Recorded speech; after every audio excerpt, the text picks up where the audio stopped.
UAE visa के लिए documents क्या-क्या चाहिए, कितना चार्ज लगेगा, किन-किन चीज़ों का और ध्यान रखना है वीज़ा अप्लाई करने से पहले। आज इस वीडियो में हम बहुत सारे लोगों के डाउट दूर करने वाले हैं क्योंकि बहुत सारे लोग चाहते हैं कि हम लोग खुद ऑनलाइन अप्लाई कर लेंगे किसी भी एयरलाइंस के थ्रू या किसी भी ऑनलाइन पोर्टल्स के थ्रू यूएई का वीज़ा, लेकिन हमें डॉक्यूमेंट्स नहीं पता है कि हमें क्या-क्या चाहिए होंगे। तो आज इस वीडियो में आपको आंसर मिल जाएगा। इस वीडियो को देखने के बाद आपको कोई दूसरी वीडियो देखने की ज़रूरत नहीं पड़ेगी। तो चलो वीडियो शुरू करते हैं। राम राम भाई सबको, मेरा नाम है रूबी कंबोज, आपकी अपनी हरियाणवी दुबई। आप सभी लोगों का मेरे चैनल पे तहे दिल से स्वागत है। सबसे पहले कर लो चैनल को सब्सक्राइब क्योंकि यहाँ बात करते हैं हम यूएई से जुड़ी हुई हर चीज़ के बारे में। तो सबसे पहले इस वीडियो में हम बात करेंगे विजिट वीज़ा की कि हमें कितने दिन का वीज़ा मिलता है। तो अभी का जो रूल चल रहा है वो 30 डेज़ या 60 डेज़ का मिलता है। पहले ये लोग 3 मंथ्स का भी देते थे, पहले 90 डेज़ का भी देते थे ये लोग वीज़ा। लेकिन अभी कुछ टाइम से इन लोगों ने ना बिल्कुल बंद कर दिया है। अभी या तो 30 डेज़ का मिलता है मतलब 1 मंथ का मिलता है या फिर 60 डेज़ मतलब 2 मंथ्स का मिलता है। तो आपको पहले तो ये डिसाइड करना है कि आप कितने महीने का विज़िट वीज़ा आपको चाहिए, ठीक है? फीस आगे उसी के हिसाब से होती है, डॉक्यूमेंट तो सब में सेम ही लगते हैं। तो अब बात कर लेते हैं डॉक्यूमेंट्स की। सबसे पहले सबसे ज़रूरी आपको चाहिए होगा पासपोर्ट। मेक श्योर करो कि आपके पासपोर्ट की वैलिडिटी 6 मंथ्स तो हो मिनिमम, आप वीज़ा अप्लाई करने से पहले।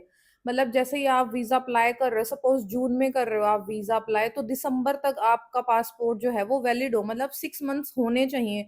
अगर आपको थोड़ा-सा भी लगता है ना कि आपके पासपोर्ट की वैलिडिटी कम है 6 मंथ्स से, तो आप पहले रिन्यू करवाओ, उसके बाद आप वीज़ा अप्लाई करो, नहीं तो रिजेक्शन के चांस उसमें ज़्यादा हैं। दूसरा ये चीज़ देखनी है कि आपके पासपोर्ट में एट लीस्ट 2 पेजेज़ ब्लैंक हो, जहाँ पे आपका वीज़ा स्टैम्प हो पाए, नहीं तो अगर आपका पूरा भरा हुआ पासपोर्ट होगा, तो उसमें भी रिजेक्शन के चांसेस ज़्यादा होते हैं। तीसरा, आपका पासपोर्ट कटा-फटा ना हो, साफ-सुथरा हो, तो उस चीज़ का भी ध्यान रखें। उसके बाद आपको वीज़ा के लिए दूसरे नंबर पे चाहिए आपकी पासपोर्ट साइज़ फ़ोटो। उसमें व्हाइट बैकग्राउंड रहेगी। किसी भी आप स्टूडियो वाले के पास जाके बोल सकते हो कि मेरे को यूए की वीज़ा के लिए पासपोर्ट साइज़ फ़ोटो चाहिए, वो बना के दे देगा डिजिटल अच्छी फ़ोटो आपको और व्हाइट बैकग्राउंड के साथ। तो वो आपको चाहिए होगी। उसके बाद थर्ड नंबर पे आता है वीज़ा एप्लीकेशन फ़ॉर्म। अब ये जो चीज़ है, अगर आप किसी ट्रैवल एजेंट के थ्रू आप वीज़ा अप्लाई कर रहे हो, तो वहाँ पे वो एजेंट ही मतलब आपको उनका फ़ॉर्म देता है, तो वो आपको भर के देना पड़ता है, या आपको नहीं भरना होता तो आपसे पूछ के वो डिटेल आके भर देता है। और दूसरे नंबर पे आता है कि अगर आप ऑनलाइन खुद अपना वीज़ा अप्लाई कर रहे हो, किसी भी एयरलाइन के थ्रू करोगे, एमिरेट्स, एतिहाद, फ्लाई दुबई, एयर अरेबिया, तो उनके थ्रू करोगे तो पहले आपको उन एयरलाइंस का आपको वीज़ा एप्लीकेशन फ़ॉर्म फिल करके आपको सबमिट करना पड़ेगा। तो वीज़ा से पहले तो आपको ये सिर्फ़ 3 चीज़ें चाहिए होंगी। तीसरी चीज़ भी मतलब अगर आप ऑनलाइन जैसा मैंने बोला, आप खुद से अप्लाई करते हो तो आपको भरना पड़ेगा, नहीं तो अगर ट्रैवल एजेंट के थ्रू करोगे तो वही फिर आगे करके दे देता है चीज़ें, अगर आपको नहीं भी भरना होता तो वो हेल्प कर देता है।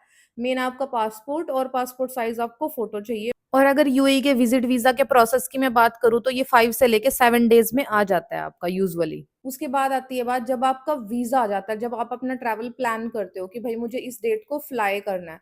तो उसके बाद जो डॉक्यूमेंट्स चाहिए होंगे, आपको सबसे पहले नंबर पे आती है आपकी फ्लाइट टिकट। आपकी फ्लाइट टिकट रिटर्न टिकट के साथ होनी चाहिए, मतलब दोनों साइड की टिकटें आपके पास होनी चाहिए, आने की भी और जाने की भी। ये फिक्स है, अगर एक साइड की करा के जाओगे तो एयरपोर्ट से वापस भेज देंगे वो आप लोगों को, मतलब उसमें एक्सेप्ट नहीं करते वो। दूसरा आता है आपका होटल बुकिंग।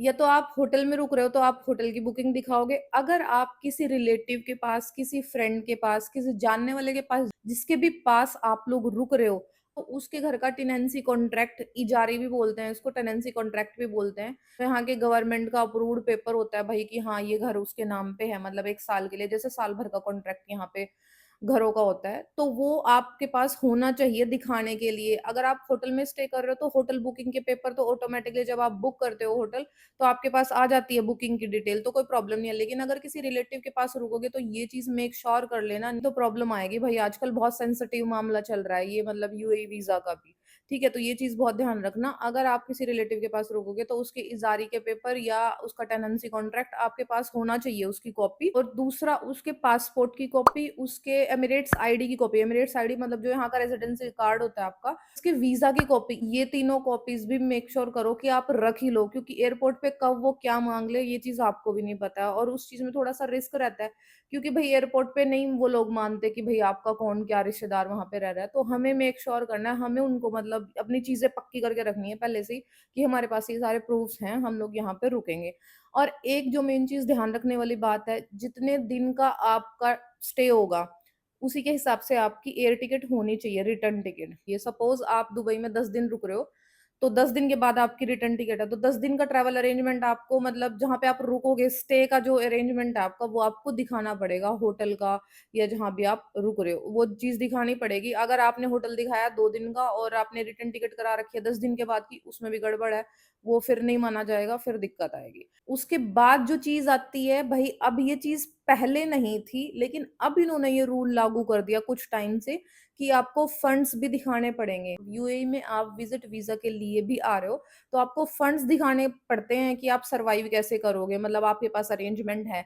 तो अगर अब मैं 1 मंथ की बात करूँ, अगर आप 1 मंथ के 30 डेज़ के वीज़ा पे आते हो, तो आपको एईडी में मैं बात कर रही हूँ, दिरहम में बात कर रही हूँ, 3500 दिरहम या उसके इक्विवेलेंट आपकी कंट्री की करेंसी, मतलब जैसे आप इंडियन हो, तो भाई आईएनआर में उसके इक्विवेलेंट आपके पास मनी होना चाहिए। या तो कैश कैरी करो या फिर अकाउंट में शो करो और उसका पेपर आपके पास होना चाहिए। मेक श्योर करना ये ज़रूरी है, ये भी चीज़, ठीक है? और अगर आप 2 महीने के लिए आ रहे हो, मतलब 60 डेज़ के लिए आ रहे हो, तो अप्रॉक्सिमेट 5000 दिरहम, मतलब इसको आईएनआर में कन्वर्ट कर लेना आप, ये कितना बनेगा, लाख सवा लाख के आस-पास बनेगा कुछ। तो मतलब वो आपके पास होना चाहिए, ये भी ज़रूर देखा जाता है। अब जब आप आते हो ना यहाँ पे, ये चीज़ ज़रूर चेक होती है। तो आपको ट्रैवल करने से पहले मेक श्योर करनी है कि ये सारी चीज़ें आपके पास हो। अगर आपके पास ये सारी चीज़ें हैं, फिर आप प्लान कर सकते हो, कोई ऐसी दिक्कत नहीं है। इमिग्रेशन में भी जो चीज़ें पूछी जाती हैं, उनका आपको आंसर करना है सही-सही।